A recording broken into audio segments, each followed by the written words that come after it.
हाँ, पंढरपुर में झाड़ू बुहारी का काम करते थे, लेकिन भक्ति किसी के भी हृदय में आ सकती हो।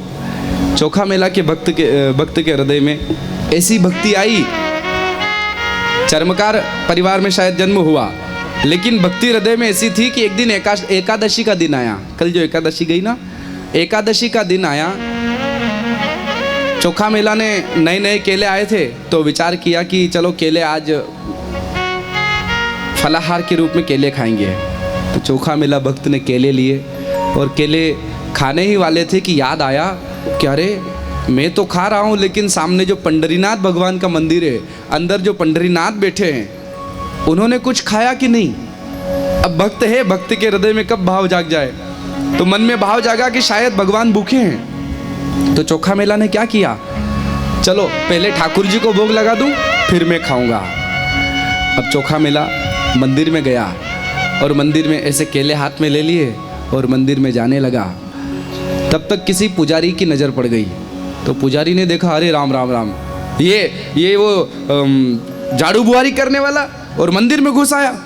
उस समय शायद कुछ रहा हो, तो उन्होंने चोखा मेला को धक्का देकर बाहर भगा दिया। भागो यहाँ से, तुम्हारा प्रवेश नहीं है भगवान तक। भगा दिया गया। चोखा मेला भक्त बाहर बैठ गए। ठाकुर जी, क्या मेरे हाथ का प्रसाद आपको अच्छा नहीं लगता? आपके पंडे पुजारी मुझे भगा रहे हैं। रोते रहे। फिर मन में विचार आया, एक बार और कोशिश करता हूँ, जब तक ठाकुर जी ना खाएं मैं कैसे खा लूँ। तो चोखा मेला भक्त ने क्या किया, फिर पंडे को देखा कि वो थोड़ा सा अंदर गया, तब तक चोखा मेला भगत फिर अंदर मंदिर में घुस गए, केले हाथ में, और बिल्कुल भगवान के पास पहुंचने वाले थे कि वो पंडा आ गया। उसने फिर देखा, अरे राम राम राम राम, फिर आ गए तुम, भागो यहाँ से। और चोखा मेला भगत को मार करके खूब धुलाई करी और खूब मारा, पीठ लाल कर दी और मार मार करके मंदिर के बाहर एक तरफ बिठा दिया। शाम हो गई। अब चोखा मेला भक्त मंदिर के बाहर एक कोने में बैठे बैठे रोने लगे। हे नाथ, आपने तो मुझे भगा दिया, आपके पंडे पुजारियों ने भगा दिया, पर एक बात सुनो, आज जब तक आप नहीं आओगे ना, तब तक मैं भी नहीं खाऊंगा। आपको जब तक भोग नहीं लगेगा ना, तब तक ये चोखा भी कुछ नहीं खाने वाला। और रोने लगे, वही इंतजार करने लगे। और समझो, भगवान की याद में एक भी आंसू का कतरा गिरा कि ठाकुर जी फिर नहीं रह सकते, दर्शन देने आते ही है। चोखा मेला रोने लगे और रोते रात हो गई। मंदिर के पट बंद हो गए, पुजारी भी चले गए, जो दर्शन करने आए थे वो लोग भी चले गए, एकादशी के लिए जो कीर्तन करने आए थे वो लोग भी चले गए। कोई नहीं मंदिर के बाहर, सुनसान अकेले चोखा मेला बैठ करके पंढरीनाथ भगवान की याद में आंसू बहा रहे थे। वाह नाथ, आपकी याद में मैं यहाँ बैठा रो रहा हूँ और आपको बिल्कुल भी मेरी याद नहीं आ रही। वाह वाह विट्ठल, ऐसी दीन बंधुता है आपकी। मैंने सुना है आप शबरी माता को ढूंढते ढूंढते घर पहुंच गए और झूठे बैर खा लिए आपने। विदुरानी के घर ढूंढते ढूंढते पहुंच गए और केले के छिलके खा लिए, और आज मैं बुला रहा हूं तो आप नहीं आ रहे हो। कर्मा का खिचड़ा खाने पहुंच गए, नामदेव जी का छप्पर छवाने पहुंच गए, नरसिंह जी का मायरा भरने पहुंच गए, सदना सेन भगत की जगह आप राजा की सेवा करने पहुंच गए, लेकिन आज मेरे समय नहीं आ रहे हो। रोते रहे और रात की 3-4 बज रही होगी कि अब ठाकुर जी से नहीं रहा गया, और ठाकुर जी तुरंत मंदिर में से निकल करके आए और पीछे चोखा मेला के कंधे पर हाथ रखा, कहा, चोखा, ओ चोखा। तो चोखा मेला ने कहा, बात मत करो मुझसे। कौन है? मुझे किसी से बात नहीं करना। अरे चोखा मैं हूँ विट्ठल। ऐसे मुड़कर देखा तो क्या देखते हैं चोखा मेला भगत, जिन भगवान का मंदिर में दर्शन करते थे, दूर से रोज दर्शन करते थे, आज वही पंढरीनाथ मंदिर के बाहर आकर चोखा मेला से मिल रहे हैं, उनके दर्शन कर रहे हैं, उनको दर्शन दे रहे हैं। वाह। चोखा मेला भगत ने कहा, सरकार आप आ गए, लो आपके लिए प्रसाद में लाया था केले, लो पाओ। तो ठाकुर जी चोखा मेला के हाथ से केले पाने लगे। एक केला खाया, दूसरा खाया, तीसरा खाया, चौथा खाया। बातचीत कर रहे हैं, भक्त और भगवान की चर्चा हो रही है, लेकिन इसी चर्चा को करते करते रात बीत गई। ब्रह्म मुहूर्त होने को आया, भगवान को अचानक आया, अरे चोखा वो मंदिर के पुजारी आने वाले हैं, मुझे ऐसा करो बाकी केले दे दो, मैं अभी जाता हूँ, नहीं तो पुजारी लोग तुम्हें फिर मारेंगे। चोखा मेला ने कहा कोई बात नहीं विठल, अगर ये 4 बेंत खाने पर, 2-4 पंडों की मार खाने पर आपके दर्शन होते हो ना, तो ऐसी मार खाने के लिए मैं रोज तैयार हूं। चाहे रोज मुझे ऐसी मार पड़े, लेकिन आपके दर्शन हो जाया करे, और कुछ नहीं चाहिए। भगवान ने चोखा मेला की पीठ पर हाथ फेरा, और जैसे हाथ फेरा तो पीठ पर जो भी घाव थे सब घाव समाप्त हो गए, तंदुरुस्त शरीर हो गया। और वही चोखा मेला भगत भगवान को ऐसे केला देते हैं। भगवान वो केला लेकर मंदिर में गए। मंदिर में गए तो पुजारी आए, उसके पहले भगवान जाकर बैठ गए और केला जल्दी जल्दी खा रहे थे। आधा केला हाथ में रह गया, और आधा केला हाथ में रहा तो पुजारी ने पट खोल दिया। अब पुजारी को थोड़ी दिखेंगे, उनको तो मूर्ति दिख रही है, पर मूर्ति में ये केला आधा मुंह में लगा, आधा हाथ में। पुजारी ने कहा जय जय, ये क्या लीला है? तो दूसरे पंडे ने कहा और गड़बड़ हो गई, वो कल चोखा मेला मंदिर में घुसने की कोशिश कर रहा था, मैंने उसे रोका। उस समय तो रोक लिया, पर लगता है रात में वो कहीं खिड़की दरवाजे से घुस गया और उसने मंदिर अपवित्र कर दिया। क्या करें? बोले ढूंढो उस चोखा को, कहाँ है वो? पंडे पुजारी गए, चोखा मेला को ढूंढते ढूंढते, और मंदिर के बाहर जाकर एक स्थान पर बैठे देखा चोखा मेला भगत तो रो रहे थे। आज जिस झांकी का दर्शन किया था, उस झांकी को याद करके, भगवान की वो मीठी मीठी बातें याद करके चोखा मेला के तो आंसू ही नहीं रुक रहे थे। पंडे पुजारियों ने जो चोखा मेला को मारना प्रारंभ किया, मंदिर अपवित्र करते हो, मंदिर में घुस गए, तुम्हारी हिम्मत कैसे हुई? और जैसे ही पुजारी चोखा मेला को मारने लगे, उधर पंढरीनाथ भगवान ने अपने मंदिर के पट बंद कर लिए। एक पुजारी दौड़कर आया और कहा इसे मारना छोड़ो, भगवान के पट बंद हो गए, अपने आप नहीं खुल रहे हैं, धक्का दे रहे हैं फिर भी नहीं खुल रहे। तो सारे पुजारी दौड़कर गए, प्रभु क्या लीला है, क्यों पट बंद कर रहे हो, क्या हो गया, क्या गलती हो गई, क्या अपराध हो गया? तो अंदर मंदिर में से भगवान पंढरीनाथ की आवाज आई, पुजारियों से कहा कि आपने मेरे भक्त को मारा है, और जब तक मेरे भक्त को कंधे पर उठाकर नहीं लाओगे तब तक दर्शन नहीं दूंगा। पुजारी क्षमा मांगते मांगते वापस गए, और जहां चोखा मेला को मारते हुए आए थे वहां जाकर देखा तो चोखा मेला तो मगन है, आंखों से अश्रुपात, विठल विठल विठल विठल की ध्वनि निकल रही है।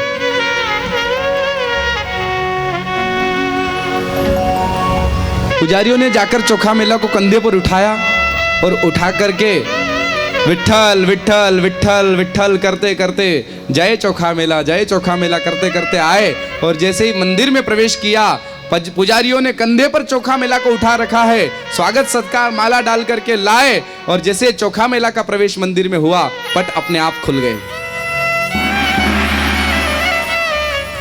और आज देखो, अब उस दिन के बाद कभी भी किसी व्यक्ति का प्रवेश निषेध नहीं, हर व्यक्ति को मंदिर के मुख्य प्रतिमा तक प्रवेश का मौका दिया जाता है, सभी को चरण स्पर्श करने का मौका दिया जाता है। तो ऐसे ऐसे भक्त महाराष्ट्र में हुए हैं, ऐसे ऐसे संत हुए हैं जिनके लिए ठाकुर जी क्या नहीं करते। गुजरात के बोडाणा भगत, जिन्होंने डाकोर जी भगवान द्वारिकाधीश को लेकर आ गए, बहुत कथाएं। मुक्ताबाई, जिनका यूं समझिए कि इस महाराष्ट्र का कण कण मुक्ताबाई का नाम लेता है।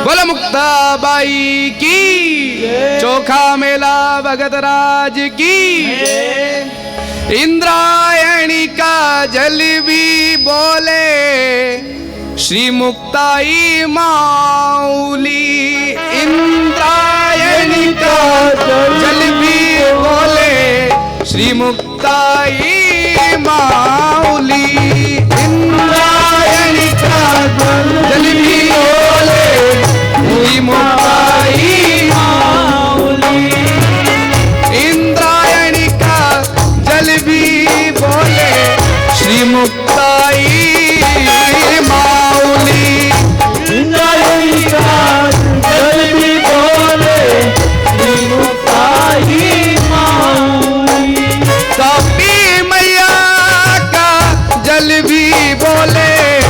श्री मुक्ताई माऊली। तापी जल भी बोले श्री मुक्ताई माऊली।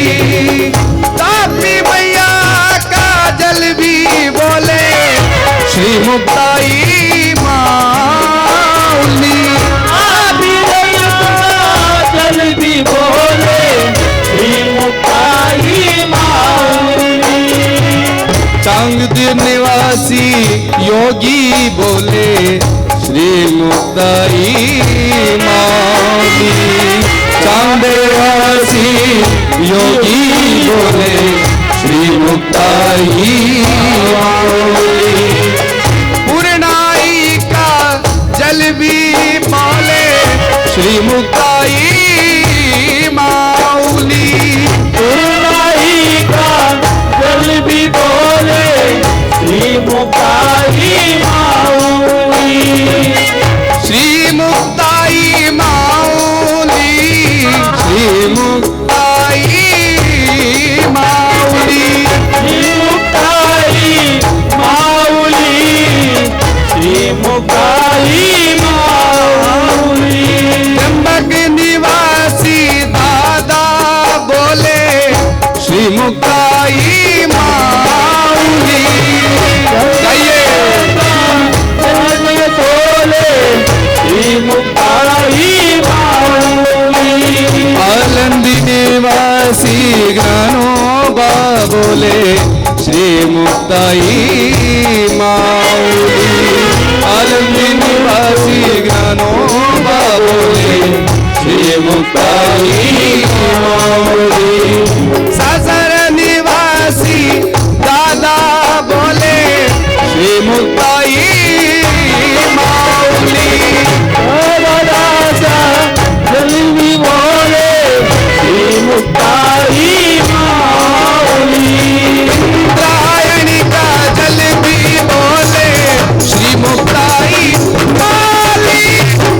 रायणी का जल भी बोले श्री मुक्ताई माऊली। श्री मुक्ताई माऊली। श्री मुक्ताई माऊली। श्री मुक्ताई माऊली। श्री मुक्ताई माऊली। तापी मैया का जल भी बोले श्री मुक्ताई माऊली। तापी मैया का जल भी बोले श्री मुक्ताई माऊली। श्री मुक्ताई माऊली। श्री मुक्ताई माऊली। तापी मैया का जल भी बोले श्री मुक्ताई माऊली।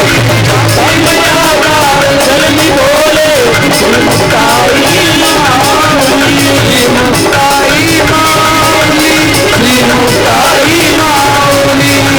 मुक्ताई माऊली। श्री मुक्ताई माऊली। श्री मुक्ताई माऊली। श्री मुक्ताई माऊली। मुक्ताई माऊली। श्री मुक्ताई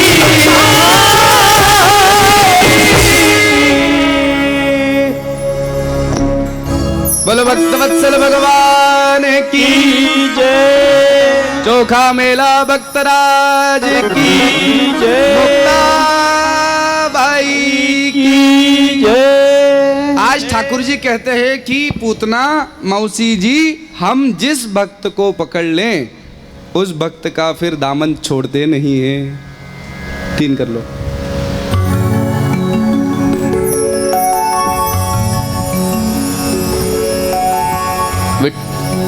चोखा मेला भक्त ऐसे भक्त हुए, मुझे बहुत याद आता है उनके बारे में। जिस समय चोखा मेला भक्त अंतिम समय आया, कई कार्य कर रहे थे, मजदूरी कर रहे थे, दीवार गिरी और दीवार गिरने पर बहुत सारे मजदूर मर गए। और उन मजदूर जो मरे थे उनमें मरने वालों में एक चोखा मेला भगत भी थे। तो लोग कहने लगा चोखा मेला, यह दीवार गिरी और मर गया। ऐसी मृत्यु तो पापियों को मिलती है कि कहीं एक्सीडेंट में मर गए, दीवार गिरने पर मर गए, करंट लगने पर मर गए, जल में डूबकर मर गए, अग्नि में जलकर मर गए। पुण्यात्मा की मृत्यु ऐसी नहीं हो सकती। ये चोखा मेला भगत पुण्यात्मा नहीं था, नाम का भगत था। जब संतों को पता चला कि चोखा मेला भक्त की मृत्यु के बाद लोग ऐसी बातें कर रहे हैं तो संतों को बड़ा बुरा लगा। और उस समय के जो नामदेव आदि संत थे, नामदेव जी महाराज ने सब संतों को साथ लिया और जहाँ दीवार गिरी थी, महीनों बाद जहाँ दीवार गिरी थी वहाँ पहुँच गए। और वहाँ जाकर देखा तो दीवार के नीचे बहुत सारे जो मजदूर दबकर मरे थे उनकी हड्डियाँ पड़ी थी। नामदेव जी ने कहा इन हड्डियों को सुनो, क्योंकि चोखा मेला भक्त की जो हड्डी होगी ना वो अलग ही होगी। सारी हड्डियों को उठा उठा कर सुना। सरकार, जैसे ही चोखा मेला भक्त की हड्डी को सुना तो उस हड्डी के अंदर से आवाज आ रही थी, विठ्ठल विठ्ठल विठ्ठल विठ्ठल विठ्ठल। सोचो कितनी उच्च कोटि के भक्त रहे होंगे जिनकी मृत्यु के पश्चात हड्डियों से भी आवाज आए, विठ्ठल विठ्ठल विठ्ठल विठ्ठल विठ्ठल। कैसा जप रहा होगा। बोलो राधे राधे राधे राधे। भगवान ने पूतना मौसी जी को जो उसके प्राणों को पीने लगे तो भागी, लाला छोड़ लाला छोड़। जब कन्हैया ने नहीं छोड़ा तो अपने असली रूप में प्रकट होकर भागने लगी।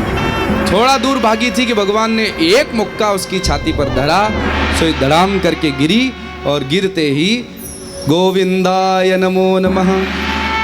अब जैसे पूतना के गिरवे की आवाज आई तो यशोदा मैया बाहर आ गई। हे राम, कोई आंधी आई ना है, बेल सांड कोई निकरो ना है, ये दम की आवाज कैसी आई। तो बाहर निकलकर देखा तो बड़ा भारी विशाल पूतना का शरीर पड़ा है। ऊपर कन्हैया उसके वक्षस्थल पर खेल रहे हैं। जैसे तैसे कन्हैया को उतारा गया, पूतना की अंतिम क्रिया की गई।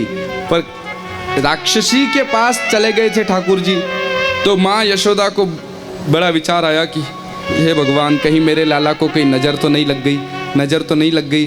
तो बार बार गाय की पूंछ से ऐसे झाड़ा दे करके कन्हैया की नज़र उतार रही थी। बोलो राधे राधे। बालक यदि ज़्यादा रोता है ना तो इन माताओं को सबसे ज़्यादा चिंता किस बात की होती है? बेटे को नज़र लग गई। काय की नज़र लगी? बोले आई थी पड़ोसी आंखें फाड़ फाड़ के देख रही थी, तो पास वाले की नज़र लगी होगी।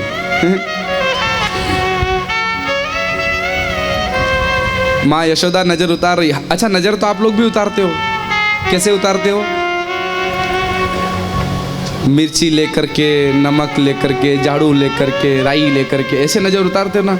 वो मिर्ची फिर अग्नि में स्वाहा। बल्कि यशोदा जी भी नजर उतार रही है। कैसे? यशोदा जी ठाकुर जी को गोबर से स्नान करवाती है, गाय के गोमूत्र से स्नान करवाती है और पंचगव्य से स्नान करवाती है, और उसके बाद उसी गाय की पूंछ से 21 बार ऐसे झाड़ा देती है। मुंच मुंच मुंच मुंच मुंच मुंच करके 21 बार झाड़ा देती है, तब ठाकुर जी की नजर उतरती है। बोलो राधे राधे। धीरे धीरे समय बीता, अब ठाकुर जी और बड़े होने लगे, तो अब तो ठाकुर जी का एक नामकरण नहीं रखा गया था। तो गर्गाचार्य जी आए और गर्गाचार्य जी ने 4 बज गए। बोलो भक्त वत्सल भगवान की। गर्गाचार्य जी ने आकर के नामकरण किया। तो रोहिणी मैया के बालक का नाम रखा बलराम और यशोदा मैया के बालक का नाम रखा कृष्ण, कन्हैया, कनुआ, काना। ये इनके नाम अनेक, अनूपा, बहुत सारे ठाकुर जी के नाम हैं, नाम रखे गए।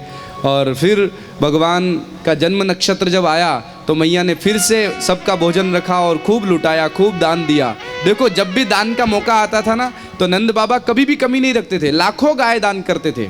और दान का मौका आए ना तो पीछे भी नहीं हटना। बोलो राधे राधे। दान से याद आया, पात्र भिजवा दीजिए, और जिनके पास पात्र आए अपने स्थान पर बैठे बैठे ही आप लोग उसमें दान कर देवें, दक्षिणा चढ़ा देवें, क्योंकि मंच पर आने की सबकी व्यवस्था संभव नहीं हो पाती है। फिर भी माताएं जिनको आना है वो तो आती ही है। आप भले पात्र भिजवाओ और कुछ भी भिजवाओ, मना नहीं है, पर सब लोग नहीं आ पाते हैं, इस कारण आपके पास पात्र भेजा जाता है। देखो, जो भी देना अच्छी वस्तु का दान करें। हम लोग गोदान करते हैं, पर कैसी गाय दान करते हैं? सुनिए, जो गाय दूध नहीं देती वो गाय पंडित जी को, जो गाय मारखड़ी निकल जाए वो गाय पंडित जी को, जो गाय बूढ़ी हो गई हो, किसी काम की नहीं रही हो, वो गाय बोलो पंडित जी को देते हैं कि नहीं? बोलो राधे राधे। घर पर कई घरों में मैंने देखा माताएं बहनें एक डब्बा अलग रखती है गेहूं का। कौन सा? जिसमें कंकर पत्थर हो, जिसमें वो घुन लग गई हो, छोटे छोटे जानवर हो गए हो, कोई मांगने वाला आएगा तो उसको देने के लिए हैं। कई लोग नोट अपनी जेब में रखते हैं फटा हुआ कि कहीं नहीं चल रहा है, कम से कम आरती में तो चल ही जाएगा, दान पेटी में तो चल ही जाएगा, वहाँ कौन देख रहा है। बोलो राधे राधे। सरकार, जो वस्तु दान करोगे ना वही मिलेगी, यकीन नहीं है? एक बात से समझ में आ जाएगा। एक बार क्या हुआ, एक बुढ़िया, उसको पोता नहीं हो रहा था, तो गांव में एक महात्मा जी आए, तो बुढ़िया उन महात्मा जी के पास गई। महात्मा जी ने देखा कि ये बुढ़िया बहुत माथा खाएगी, तो महात्मा जी आंख बंद करके बैठ गए। बुढ़िया को आते देखा तो बुढ़िया ने देखा कि महाराज ने मुझे देखकर आंख बंद की है, पर मैं भी इनकी आंख खुलवा की मानूंगी। तो पास में गई बुढ़िया, वो वरवाड़े की रही होगी, हाँ, बड़ी चतुर बुढ़िया थी। वो गई और महात्मा जी के पास में जाकर बैठ गई और ऐसे चूड़ी बजाने लगी हूँ खन खन, कि शायद महात्मा की आंख खुल जाए। पर महाराज जी ने सोचा कि आंख खोलना ही नहीं तो 1 घंटे तक माथा खाएगी, तो महाराज आंख बंद करके बैठ गए। अब बुढ़िया जब महात्मा जी नहीं जागे तो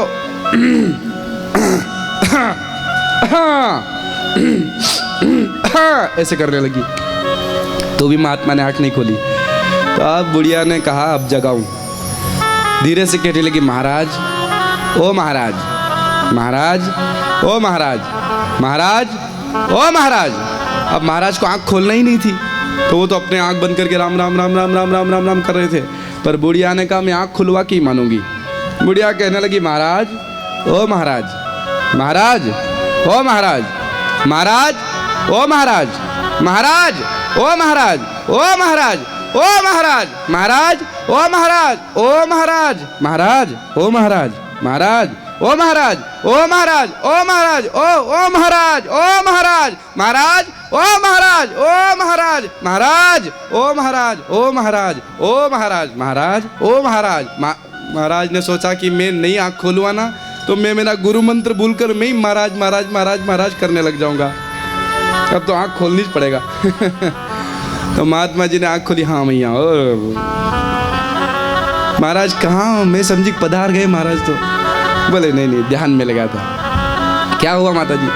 बोले महाराज पोता नहीं है, नातू नहीं है, कोई कृपा करो नातू हो जाए।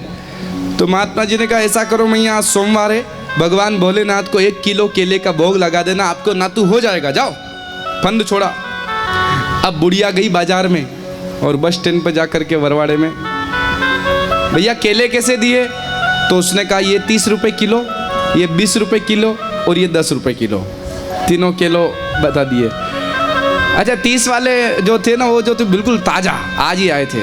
20 वाले जो थे ना, वो थोड़े से पिलपिले हो गए थे, और 10 वाले जो थे ना, उनमें से पानी निकल रहा था, काले कट हो गए थे और मक्खियाँ बिन बिन कर रही थी। तो बुढ़िया ने सोचा भोलेनाथ कौन से खा रहे हैं, चढ़ाना ही तो है।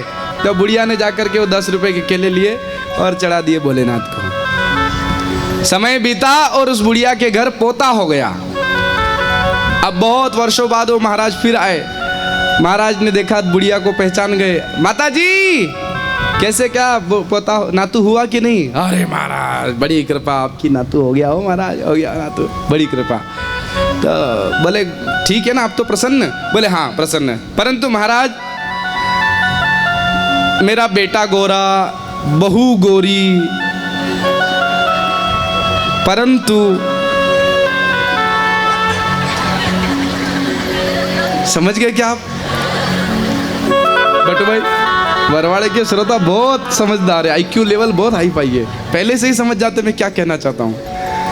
बोले महाराज ऐसा पोता हुआ दिन भर लार पड़ती रहती है, जैसे वेस्ट इंडीज से पकड़ के ले आए हों, और मक्खियाँ दिन भर यहीं बैठी रहती है, बिन बिन बिन बिन करती रहती है, जैसे वो गन्ने के जूस वाले के वहाँ नहीं करती रहती है, वैसे इसके यहीं पूरा वो मधुमक्खी का छत्ता लगा रहता है, और ये भी दिन भर करके वो बोलो राधे राधे, बाहर का मटेरियल अंदर, अंदर का बाहर चलता रहता है। तो महाराज ने कहा कौन से केले चढ़ाए थे? बोले 10 रुपए के, जिनमें से लार निकल रही थी, काले थे, मक्खियाँ बिन बिन। महाराज ने कहा जैसा आपने चढ़ाया वैसा आपको मिला। तो उसी प्रकार हम जो दान करते हैं ना वैसा ही मिलता है।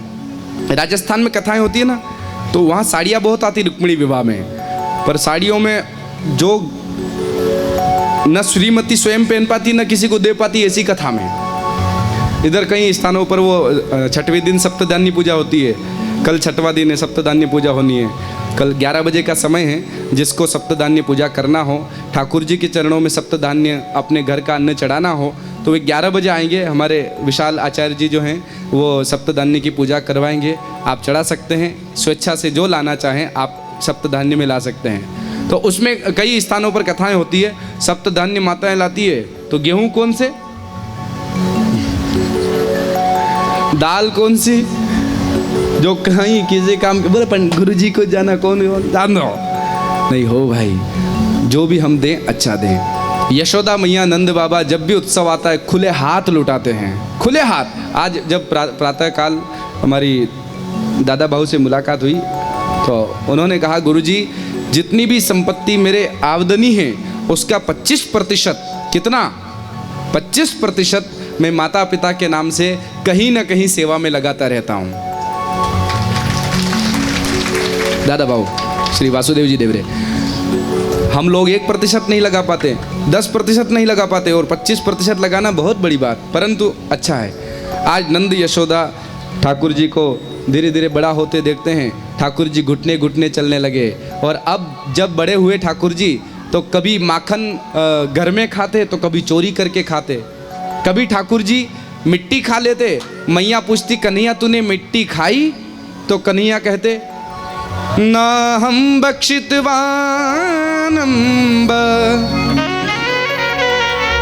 सर्वे मिथ्या विसंशिनः यदि सत्य गिरस्तर्हि समस्यं पक्ष में मुखम। माँ मैंने मिट्टी नहीं खाई, यदि यकीन न हो तो मेरा मुंह खोल कर के देख लो। तो मैया जब मुंह खोल कर देखती है तो मैया ने क्या देखा, पूरा ब्रह्मांड कन्हैया के मुख में दिखाई दे रहा है। आहा, ठाकुर जी के रोम रोम प्रति ला गई कोटि कोटि ब्रह्मांड। उन्हीं ठाकुर जी ने माँ यशोदा को ब्रह्मांड का दर्शन करवाया। और आगे कथा कहती है कि भगवान ने शकट भंजन लीला करके शक्टासुर का उद्धार किया। तृणावर्त उड़न खटोला बन करके आया था, भगवान ने उसका उद्धार किया।